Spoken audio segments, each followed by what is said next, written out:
మన ప్రభు అయిన యేసు క్రీస్తు వారి అతి శ్రేష్టమైన నామంలో ప్రతి ఒక్కరికి శుభములు తెలియజేస్తున్నాను. ఈ రాత్రికాల సమయంలో ప్రతి ఒక్కరిని ప్రేమపూర్వకంగా ఈ లైవ్లోనికి ఆహ్వానిస్తున్నాను.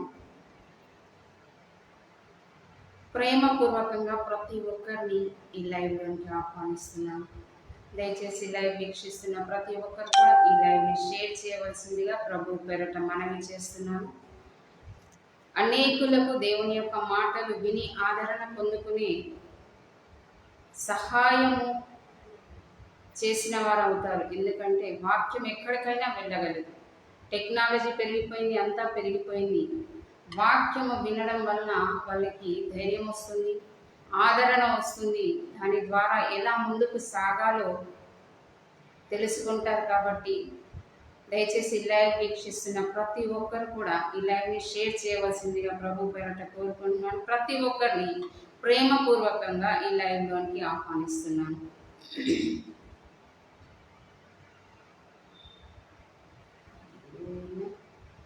ఓరన్నా ఓరన్నా యేసుకు సాటి వేరెళ్ళేరన్నా లేరన్నా యేసయ్య దైవం చూడనా చూడనా యేసయ్య దైవం చూడనా చరిత్రలోనికి వచ్చాడన్నా వచ్చాడన్నా పవిత్ర జీవం తెచ్చాడన్నా తెచ్చాడన్నా చరిత్రలోనికి వచ్చాడన్నా వచ్చాడన్నా పవిత్ర జీవం తెచ్చాడన్నా తెచ్చాడన్నా మహిమ ప్రభు మృత్యుంజయుడు జయమిచ్చెను. హల్లెలూయా. అద్వితీయుడు ఆది దేవుడు ఆదరించును ఆదుకొనును. అద్వితీయుడు ఆది దేవుడు ఆదరించును ఆదుకొనును. ఓరన్నా ఓరన్నా యేసుకు సాటి వేరే లేరన్నా లేరన్నా యేసయ్య దైవం చూడనా చూడనా యేసయ్య దైవం చూడనా.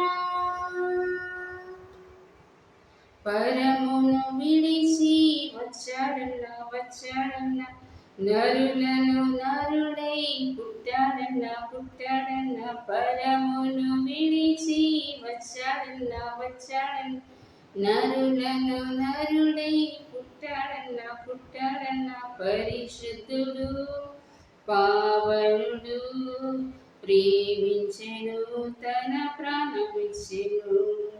పరిశుద్ధుడు పావనుడు ప్రేమించెను తన ప్రాణమిచ్చెను. ఓరన్నా ఓరన్నా యేసుకు సాటి వేరే లేరన్నా లేరన్నా యేసయ్య దైవం చూడనా చూడనా యేసయ్య దైవం చూడనా. సిలువలో ప్రాణం పెట్టాడన్నా పెట్టాడన్నా మరణము గెలిచి లేచాడన్నా లేచాడన్నా సిలువలో ప్రాణం పెట్టాడన్నా పెట్టాడన్నా మరణము గెలిచి లేచాడన్నా లేచాడన్నా మహిమ ప్రభు మృత్యుంజయుడు క్షమించును జయమిచ్చును. మహిమ ప్రభు మృత్యుంజయుడు క్షమించును జయమిచ్చును. ఓరన్నా ఓరన్నా యేసుకు సాటి వేరే లేరన్నా లేరన్నా యేసయ్య దైవం చూడనా చూడనా యేసయ్య దైవం చూడనా. మహిమలు ఎన్నో చూశాడన్నా చేశాడన్నా మహిమలు ఎన్నో చూపాడన్నా చూపాడన్నా మార్గం తానే అన్నాడన్న మార్గం తానే అన్నాడన్న మనిషిగా మారిన దేవుడిగా మరణం పాపం తొలగించెను. మనిషిగా మారిన దేవుడిగా మరణం పాపం తొలగించెను. ఓరన్న ఓరన్న యేసుకు సాటి వేరే లేరన్నా యేసయ్య దైవం చూడనా యేసయ్య దైవం చూడనా. హల్లెలూయా. చరిత్రలోనికి వచ్చాడు, మహిమలెన్నో తెచ్చాడు, మానవునిగా జన్మించి పాప శాప దోషాల నుంచి మనల్ని విడిపించాడు. హల్లెలూయా. అలాంటి దేవుని వాక్యాన్ని ప్రతి ఒక్కరికి చేరవేసి ప్రతి ఒక్కరూ మరి ఆయన మాటలు విని ఆదరణ పొందుకొని ధైర్యము పొందుకొని ముందుకు వెళ్ళగలిగి సహాయం చేసిన వారు అవుతారు. కాబట్టి ప్రతి ఒక్కరిని ప్రేమపూర్వకంగా ఈ లైవ్లోకి ఆహ్వానిస్తున్నాను. లైవ్ వీక్షిస్తున్న ప్రతి ఒక్కరు కూడా మీ స్నేహితులకు కానీ మీ గ్రూప్లో కానీ షేర్ చేసి ప్రతి ఒక్కరిని ఇన్వైట్ చేసి ఆయన వాక్యము విని మరి రోజు ఆహారం భుజిస్తున్నాం, కానీ ఆయన యొక్క జీవాహారాన్ని మనం భుజించినప్పుడు మరి మనం ఎలా ఉంటామంట? జీవించు వారంగా ఉంటాం. శారీరకమైన బలానికి ఆహారం తీసుకుంటున్నాము, ఆత్మకు సంబంధించి మనస్సుకు సంబంధించి ప్రతి బలహీనత పోవాలంటే ఏం కావాలి? ఆయన యొక్క ఆహారాన్ని మనము తీసుకోవాలి. హల్లెలూయా. హెబ్రీలకు రాసిన పత్రిక 4వ అధ్యాయము, హెబ్రీలకు రాసిన పత్రిక 4వ అధ్యాయము 12వ వచనం. హెబ్రీలకు రాసిన పత్రిక 4వ అధ్యాయము 12వ వచనం. దేవుని వాక్యము సజీవమై బలము గలదై రెండంచులు గల ఎటువంటి ఖడ్గము కంటెను వాడిగా ఉండి ప్రాణాత్మలను కీళ్లను మూలుగను విభజించునంత మట్టుకు దూరుచు హృదయము యొక్క తలంపులు ఆలోచనలను శోధించుచున్నది. హల్లెలూయా. ఆయన వాక్యము ఎలాంటిది అంట? హృదయము యొక్క తలంపులను శోధిస్తుంది. మామూలుగా మనము బాహ్యంగా కనబడే మాత్రమే చూసి ఒకవేళ డల్గా ఉంటే ఎందుకు బాగలేదా అని అడుగుతాం, లేదంటే ఏదైనా ఇబ్బంది అని అడుగుతాం. కానీ దేవుని వాక్యం ఎక్కడికి వెళ్తుందని? హృదయాంత రంగంలోకి వెళ్ళి ఆ తలంపులను ఏం చేస్తుంది? శోధిస్తుంది, పరిశోధిస్తుంది, పరిపూర్ణంగా వాటిని తీసివేస్తుంది. హల్లెలూయా. ఆయన వాక్యము ఎంత వాడగలదంటే ఒక ట్యాబ్లెట్ కంటేను ఇంజెక్షన్ కంటేను ఫాస్ట్గా వెళ్ళిపోతుంది. అంటే ఇలా వింటుండగానే ఎవరికి కావాల్సింది వాళ్ళకి హృదయాంతరంగంలోకి వెళ్ళిపోతుంది. దానికి ఏ అడ్డు ఉండదు. ఇంజెక్షన్ ఇవ్వాలంటే కరెక్ట్గా పాయింట్ చూసి ఇవ్వాలి. ట్యాబ్లెట్ వేసుకోవాలంటే వాటరు తాగాలి. మరి దీనికి ఏం అవసరం లేదు. వింటుంటేనే చదువుతుంటేనే హృదయాంతరంగంలోకి వెళ్ళిపోతుంది. ఏ అడ్డు కూడా ఉండదు. ఎలాంటిది అది? సజీవమై బలము గలదై, సజీవమై బలము గలదై రెండంచులు గల ఖడ్గము కంటేను వాడిగా ఉండి ప్రాణాత్మ శరీరంలోని కీళ్ళలోకి మూలుగుల్లోకి కూడా వెళ్తుంది. అంటే అంత ఫాస్ట్గా వెళ్ళిపోతుంది వాక్యము. వాక్యానికి అంత శక్తి ఉంది. వాక్యమే కదా సిస్టర్ ప్రతిరోజు చదువుతున్నాం సిస్టర్ మేము. ఆ బైబిల్లోదే కదా మీరు చెప్పేది, అవే వాక్యాలు అవే అక్షరాలు కదా మేము చదువుతున్నాం. ఆ వాక్యం ఏంటి అసలు? ఆ వాక్యము చదువుతున్నప్పుడు హృదయాలను ఎలా మార్చేస్తుంది, ఆ తలంపులను ఎలా శోధిస్తుంది. మనమైతే బాహ్యంగా ఉన్న ప్రతిదాన్ని చూస్తాము, అంతరంగంలో ఉన్నది ఎవరికి తెలియదు. మనం చెప్తాము మీ పర్సనల్ ఎలా ఉందో మాకైతే తెలియదు, మీ హృదయంలో ఆలోచనలు ఎలా ఉన్నాయో, కానీ ధైర్యంగా ఉండండి. దేవుడు మీకు సహాయం చేస్తాడు. ఇది మాత్రం మనం చెప్పగలం, ఇది మాత్రమే మనము చెప్తాం తప్ప ఇంకా వేరేది ఏది కూడా చెప్పము. కానీ వాక్యము అన్నింటిలోకి వెళ్ళిపోతుంది. అందుకే వాక్యాన్ని షేర్ చేయమని ఎందుకు అంటున్నానంటే వ్యూవర్స్ పెరగడానికి కాదండి. వాక్యము నా ద్వారా మాట్లాడిస్తాడు దేవుడు. అంటే ఒక రీతిగా అర్థమై, మరి ప్రతి ఒక్కటి కూడా ఉపమాన రీతిలో దేవుడు చెప్పాడు. శిష్యులకి అర్థమయ్యే విధంగా దేవుడు చెప్పాడు. మరి ఆ అర్థమయ్యే విధంగా చెప్పింది మనము చదువుతూ ఒక్కొక్కసారి అర్థమవుతుంది, ఒక్కొక్కసారి వేరే విధంగా అర్థమవుతుంది. అంటే ఒక్కొక్కరు చెప్పినప్పుడు ఒక్కొక్క తలంపుతో దేవుడు మాట్లాడతాడు. కాబట్టి వాక్యాన్ని షేర్ చేస్తే వాళ్ళకి కావలసిన బూస్ట్ అంటే బలము ఇచ్చిన వారం అవుతాం. వాక్యము అంత ఫాస్ట్గా వెళ్ళిపోతుంది. మరి వాక్యము ఎక్కడికైనా వెళ్ళగలదు. ఏం చేస్తుంది? హృదయము యొక్క తలంపులను ఏం చేస్తుందంట? శోధిస్తుంది. హల్లెలూయా. పరిశోధిస్తుంది. నీ హృదయాంతరంగంలో ఏ ఆలోచనలు ఉన్నాయో. అసలు వాక్యం అంటే ఏంటి? వాక్యానికి అంత పవర్ ఉందా? వాక్యం అంత స్పీడ్గా పనిచేస్తుందా? మామూలుగా బుక్స్ కూడా చదువుతాం కదా, అది ఏంటంటే చదువుతున్నప్పుడు బుక్స్లో ఉన్న వాటిని చూస్తాం. ఇది వేరు, అది వేరు. దీంట్లో ఉన్న మాటలు వేరు. ఇది ఏ వాక్యము, ఏ గ్రంథము? జీవ గ్రంథము, పరిశుద్ధ గ్రంథము, జీవితాలను మార్చే గ్రంథము, జీవితాలను సరిచేసే గ్రంథము, జీవితాలను సరైన మార్గములో నడిపించే గ్రంథము. ఇది ఆషామాషి బుక్ కాదు. అన్ని బుక్కుల్లాగా ఈ బుక్ అనుకుంటే తప్పు. ఈ బుక్కులోని మాటలు, వాక్యాలు ఏం చేస్తాయంటే హృదయం యొక్క తలంపులను శోధిస్తాయి, మార్చివేస్తాయి. వాక్యానికి ఎందుకు అంత పవర్ ఉంది?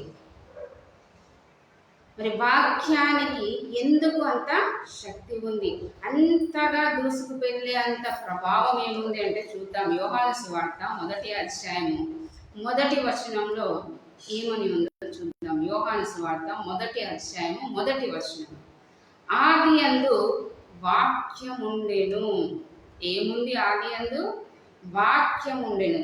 వాక్యము దేవుని యొద్ద ఉండెను. హల్లెలూయా. ఆదియందు ఏముంది? వాక్యం ఉంది. వాక్యం ఎక్కడ ఉంది? దేవుని యొద్ద ఉండెను. వాక్యము ఏమై ఉందంట? దేవుడై ఉండెను. హల్లెలూయా. ఆ వాక్యం ఆదియందు వాక్యం ఉండెను. వాక్యము ఎక్కడ ఉంది? ఆదియందు వాక్యం ఉండెను. వాక్యము దేవుని యొద్ద ఉండెను. వాక్యమే దేవుడై ఉండెను. అది కృపా సత్య సంపూర్ణుడుగా మన మధ్య నివసిస్తున్నాడు. మరి సమస్తమును ఆయన మూలంగా కలిగి ఉంది. వాక్యానికి ఎందుకంత పవర్ ఉందంటే, మనము మాట్లాడుతున్నామంటే ఆయన యొక్క మాటలు, మనం చదువుతున్నామంటే దేవుడు డైరెక్ట్గా మనతో మాట్లాడుతున్నాడు. ఆ వాక్యము ద్వారా మాట్లాడతాడు, సేవకుల ద్వారా మాట్లాడతాడు, లేదంటే ఇతరుల ద్వారా మాట్లాడతాడని చెప్తున్నాం కదా. అది దేవుని యొక్క మాట. దేవుని యొక్క మాటకి అంత శక్తి ఉంది. కాబట్టి ఆయన యొక్క వాక్యము పని చేస్తుంది జీవితాల్లో. దేవుడు కనిపించట్లేదు, దేవుడు మాతో మాట్లాడట్లేదు, దేవుని యొక్క వాక్యము మీతో మాట్లాడి. వాక్యము దేవుడై ఉంది.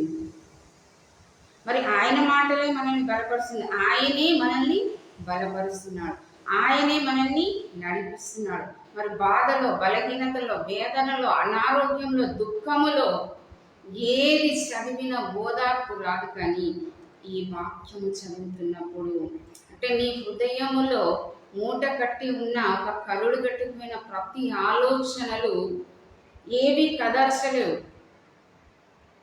నీ హృదయాంతరంగంలోకి ఏది కూడా వెళ్ళదు.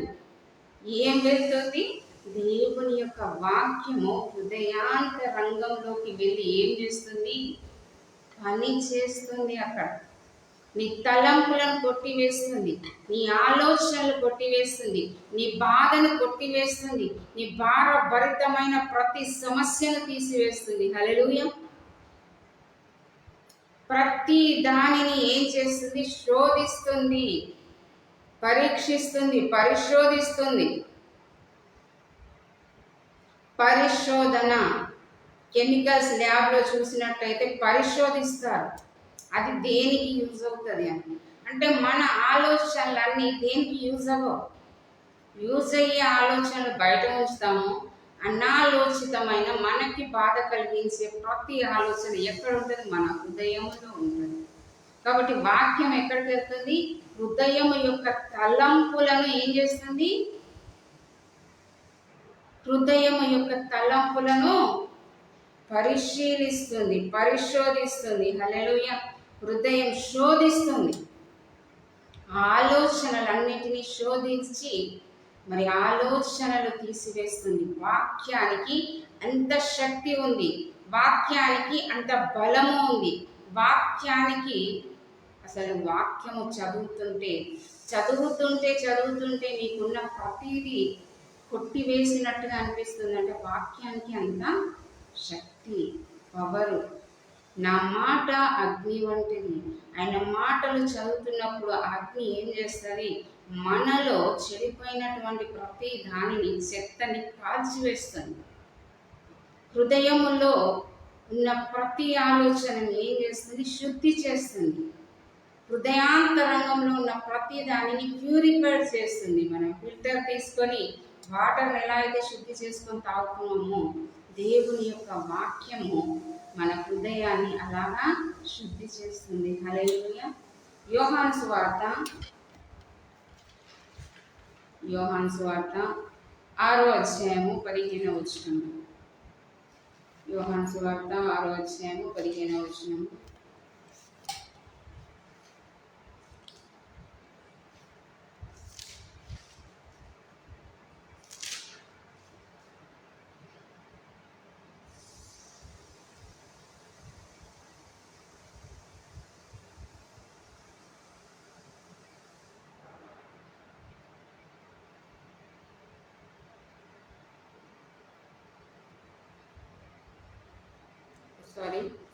అపోస్తల కార్యములు 4వ అధ్యాయము 31వ వచనం. అపోస్తల కార్యములు 4వ అధ్యాయము 31వ వచనం.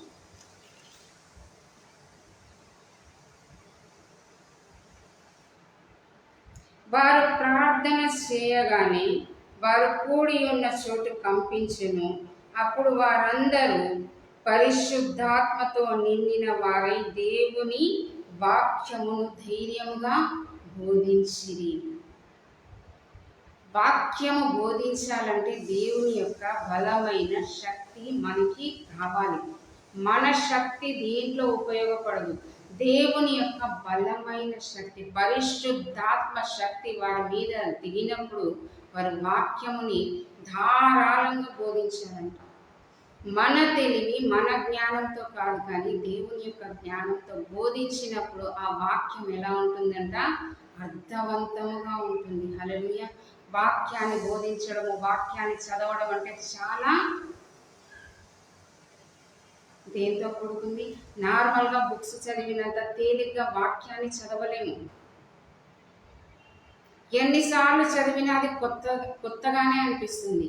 10 సార్లు ఒకే వచనము రోజు చదవండి, 10 రకాలుగా అర్థమవుతుంది, 10 రకాలుగా నీ జీవితంలో అది పనిచేస్తుంది. 10 రకాలుగా అది పనిచేస్తుంది, ఒకే రకంగా పనిచేయదు. ఈరోజు ఇదే వాక్యం చెప్పుకుందాం, రేపు మరల ఇదే వాక్యము, కానీ దేవుడు వేరే విధంగా దానిని మాట్లాడతాడు. ఇదే విధంగా దేవుడు దాన్ని మాట్లాడాడు, వేరే విధముగా దానిని అర్థమయ్యే రీతిలో మరి దేవుడు బోధిస్తాడు. మరి పరిశుద్ధాత్మ శక్తి వారి మీదికి వచ్చినప్పుడు, వారు ప్రార్థన చేస్తుండగా వారి మీదికి వచ్చినప్పుడు వారు వాక్యాన్ని ఎలా బోధించారంట? ధారాళంగా వాక్యాన్ని ధైర్యంగా బోధించారు. వాక్యం బోధించాలంటే చాలా భయపడతాం. దేవుని యొక్క శక్తి నిలబడుతుంది. ఆయన మాటలు మనం చెప్తామనుకున్నప్పుడు మనం కాదు నిలబడేది, మనం కాదు మాట్లాడేది, దేవుని యొక్క మాటలు, దేవుని యొక్క శక్తి వలనే ఇప్పుడు నేను ఇక్కడ నిలుచున్నానంటే దేవుని యొక్క కృప, దేవుని యొక్క శక్తి. పరిశుద్ధాత్ముడు మనలో ఉండి ఏం చేస్తాడో మాట్లాడిస్తాడు.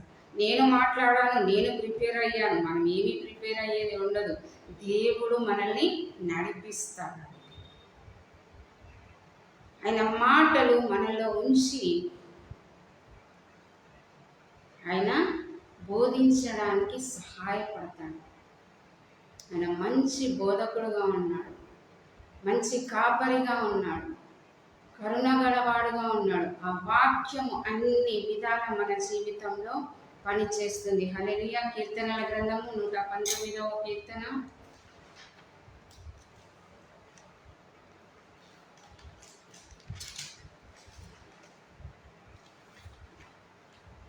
119వ కీర్తన 130వ.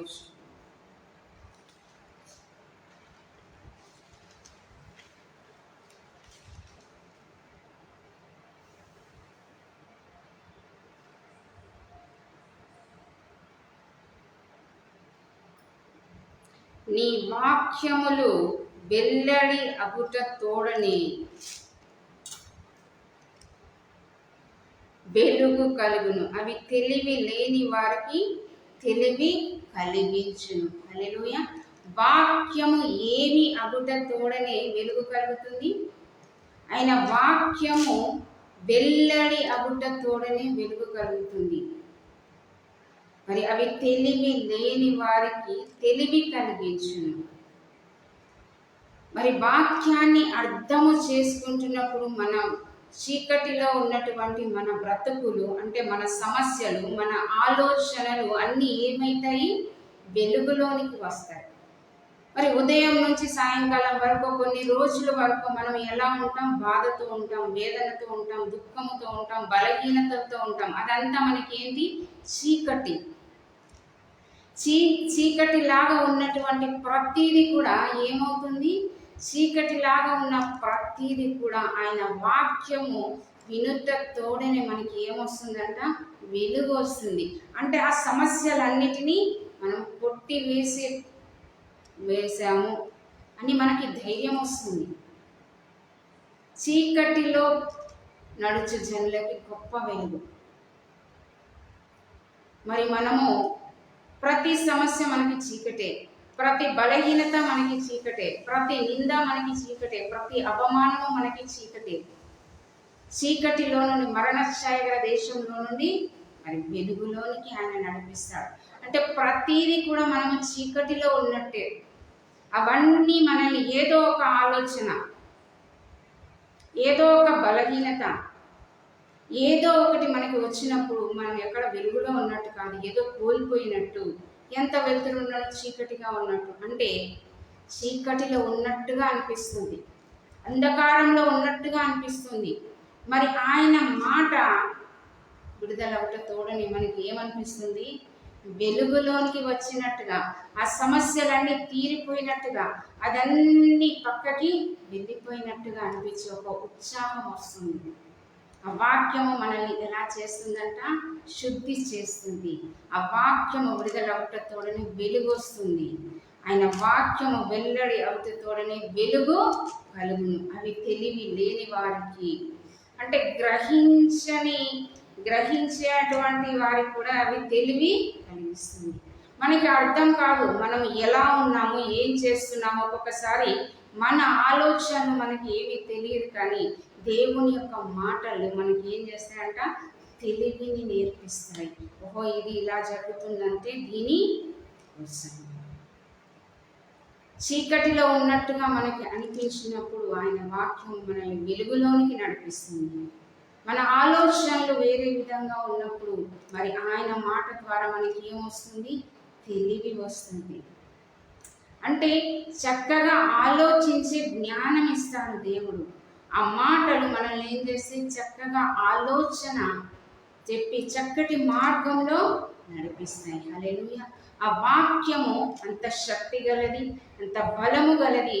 అంత ఎలా అంటే పరిపూర్ణతలోనికి నడిపిస్తుంది.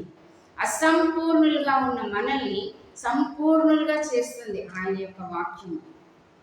సంపూర్ణంగా ఎలా చేస్తుంది సిస్టర్ ఆయన యొక్క వాక్యము? మరి వాక్యము ఆది యందు వాక్యము ఉండెను, వాక్యము దేవుని యొద్ద ఉండెను, వాక్యము దేవుడే ఉండెను. మరి దేవుడే మన దగ్గర ఉన్నప్పుడు మనల్ని ఎలా ఉంటుందంటే ఆశీర్వాదంలోనికి నడిపిస్తుంది కదా, చీకటిలో నుండి వెలుగులోనికి నడిపిస్తుంది కదా, సమస్యల్లో నుండి మరి సమస్యలు తీర్చే మార్గంలోనికి నడిపిస్తున్నారు కదా. మరి దానికి అంత శక్తి ఉంది. వాక్యమే కదా, వాక్యమే కదా అని ఎప్పుడు మనం కొట్టివేది. వాక్యం ఎవరు? దేవుడు. మరి నిజంగా మనం దేవుని సన్నిధానానికి వెళ్ళినప్పుడు అక్కడ మనతో మాట్లాడాడు, మనతో మాట్లాడాడు. ఈరోజు పాస్టర్ గారు చెప్పిన ప్రతిదీ నాతోటి అని అనిపిస్తుంది. పాస్టర్ గారు చెప్పింది కాదండి, పాస్టర్ గారి ద్వారా దేవుడు మాట్లాడుతున్నాడు.